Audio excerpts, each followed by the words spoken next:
Então, para responder algumas perguntas, na verdade não é só uma entrevista, mas é um bate-papo aqui, olha, no nosso café da manhã, nessa bênção da manhã, quero convidar a Andréia Menezes Chagas. Ela é psicóloga e psicanalista, especialidade dela é em família.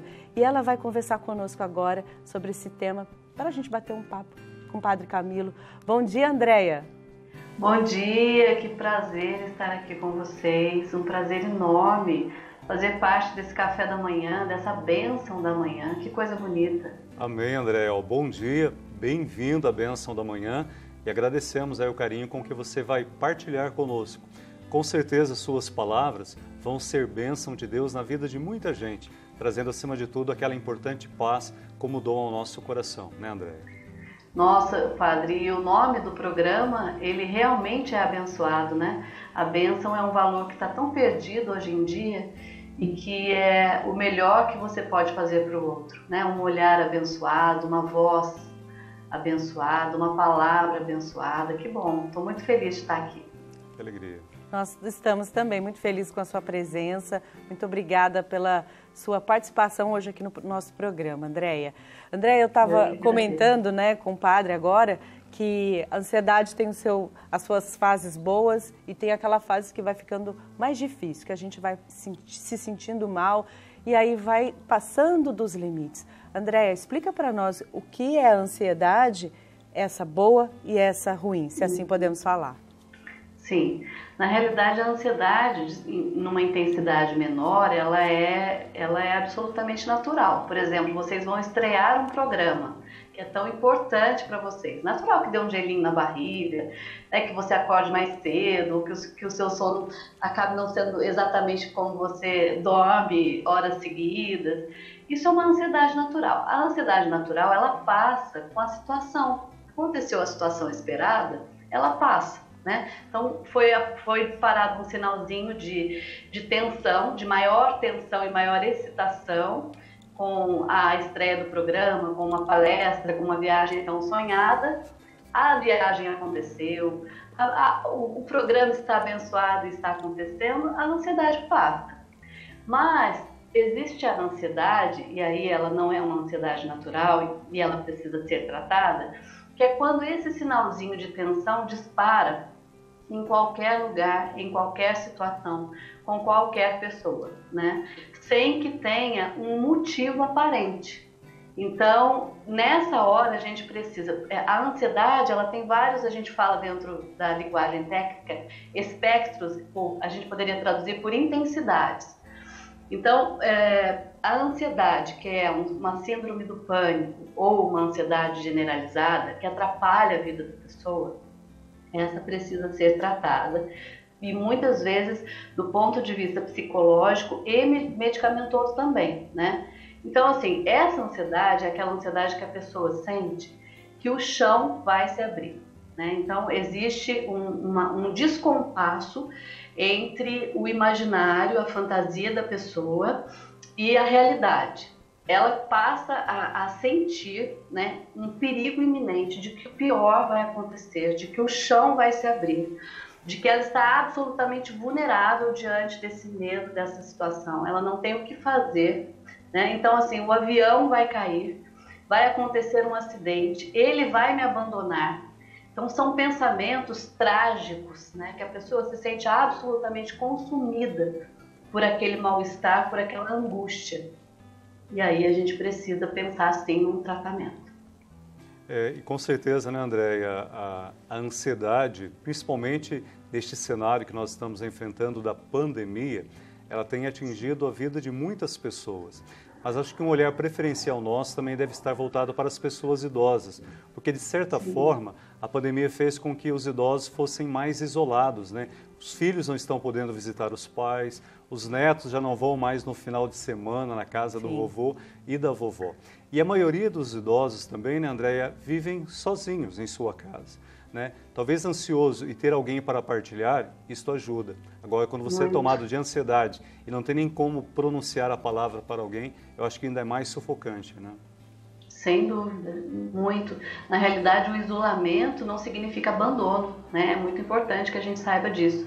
Então, se por conta do isolamento social eu estou evitando a presença física, existem outras maneiras de eu me fazer presente, de eu poder escutar essa pessoa que não tem para quem falar.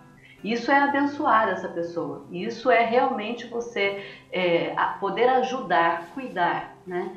E, por exemplo, pensando nos idosos, eu estava até trocando uma ideia outro dia com a Dani e estava falando isso, né?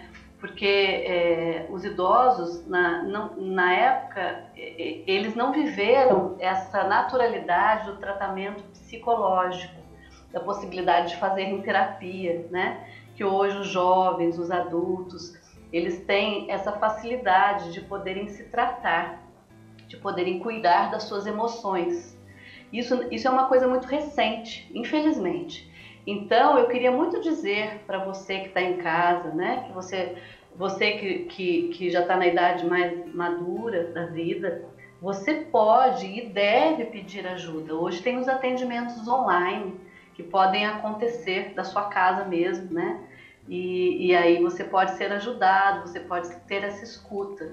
Independentemente dessa ajuda profissional, que as famílias se sensibilizem, né? Com os vovôs, com as vovós, que estão, sim, também tendo a necessidade de ter para quem falar, né? Com quem partilhar. Que normalmente a gente acostumou, né, Andréia? Não é, padre, que as pessoas idosas, elas estão ali já tudo na sua maturidade, já está tudo bem. Tudo pronto, Está né? tudo pronto. E aí a gente coloca toda ali aquela responsabilidade, aí todo mundo falar, reclamar, chorar para essa pessoa. Exato. E ela vai... E a dela, e a parte dela, como você disse, né? Às vezes a pessoa mora sozinha, mas às vezes a pessoa mora com outras pessoas, mas se sente sozinha, porque ela às vezes não tem com quem falar. Exato. Então, é importante procurar ajuda e também ela se sentir acolhida e procurar. E fala, né, Andréia? Realmente falar. Gente, eu estou precisando de ajuda. E você sabe que às vezes, Dani, essa escuta, ela já é uma ajuda para a ansiedade nesse momento, né? Se você se põe ao lado de um idoso e consegue estar ali presente com ele e ouvir o que ele tem a dizer, isso já é uma grande ajuda, é uma bênção. E pode sim ajudá-lo, inclusive, num processo de ansiedade. Andréia, quais são os sintomas que as pessoas começam a sentir, que ela precisa perceber que aquilo está passando do limite, quando ela deve procurar ajuda, por exemplo? Eu digo que a ansiedade ela é psicossomática, porque ela é sentida no próprio corpo, né?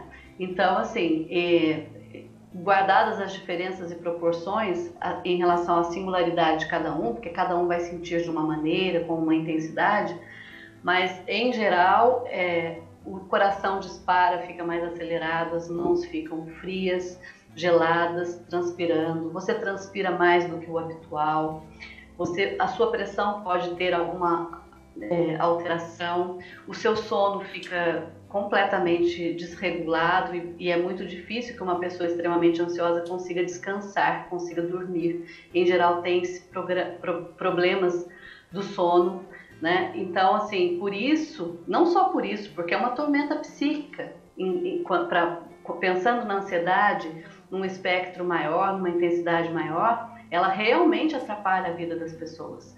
E tem dois fatores da ansiedade, né, que a gente poderia considerar, que são os fatores externos. Por exemplo, a gente está diante de uma pandemia. É natural que as pessoas fiquem mais ansiosas? Sim, é natural. Então tem um fator externo a mim que me predispõe a ficar mais ansioso. E isso vai depender da minha estrutura de personalidade. Se eu tenho uma estrutura de personalidade de mais estabilidade emocional, eu vou ficar um pouco ansiosa naturalmente, mas essa ansiedade não vai me consumir, né? Agora, uma ansiedade generalizada, que está associada também à síndrome do pânico, ela está associada à história de vida, a um desamparo essencial, primordial lá atrás, né? Então, só para a gente entender um pouco isso, se você me permite, vocês me permitem, eu gostaria de dar um exemplo, né? Há muito tempo atrás, eu pude acompanhar uma pessoa que sofria da síndrome do pânico. Então, ela estava dirigindo e aí ela foi acometida pela síndrome e ela parou o carro onde ela estava, na estrada, desceu, precisou ligar para alguém, para que alguém viesse até ela e conseguisse com ela retomar, voltar e conduzi-la até onde ela precisava. Quer dizer, por que essa pessoa fez isso? Porque isso é uma regressão absoluta a uma dependência total do outro, né? Então, ela precisou de alguém para que ela resolvesse aquela situação de extrema ansiedade. Por isso é muito importante que a pessoa, nessa condição, quando isso atrapalha desse tanto, ela possa procurar ajuda, ela deve procurar ajuda, né? Porque isso está relacionado a situações em que ela precisou ter apoio e sentiu dificuldade de ter lá atrás. Perfeito, sim, né, Andréia? Olha, eu acredito que o sofrimento emocional e a dor da alma, em muitos momentos, ela é até pior do que a própria dor física. E, como uma última palavra, Andréia, que atitude concreta você poderia deixar para as pessoas que estão se sentindo ansiosas, angustiadas? Algo prático que ela possa fazer lá na sua casa mesmo, no seu quarto ou num outro espaço, né?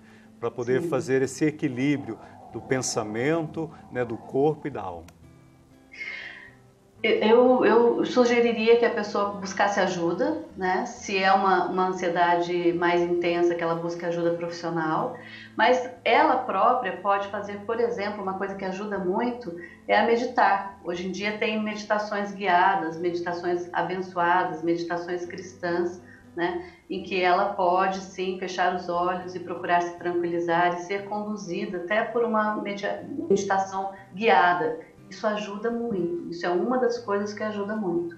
E procurar pessoas próximas que consigam estar com ela nesse momento, ouvi-la, né, apoiá-la. Eu sugeriria isso. Andréia, muito obrigada pela sua participação. Eu é que agradeço. Muito obrigada. Agradeço muitíssimo. Dani, estou muito feliz de ver você de volta. Você fez muita falta. Muito Parabéns obrigada a todos vocês. Muito obrigada, Andréia. Você foi uma bênção, hein, Padre, para nós hoje. Com certeza, Andréia. Olha, Deus te abençoe, através aí do seu importante trabalho na área da psicologia. Com certeza, suas palavras têm sido bênção para muitos corações. Que Deus continue te iluminando e te fortalecendo.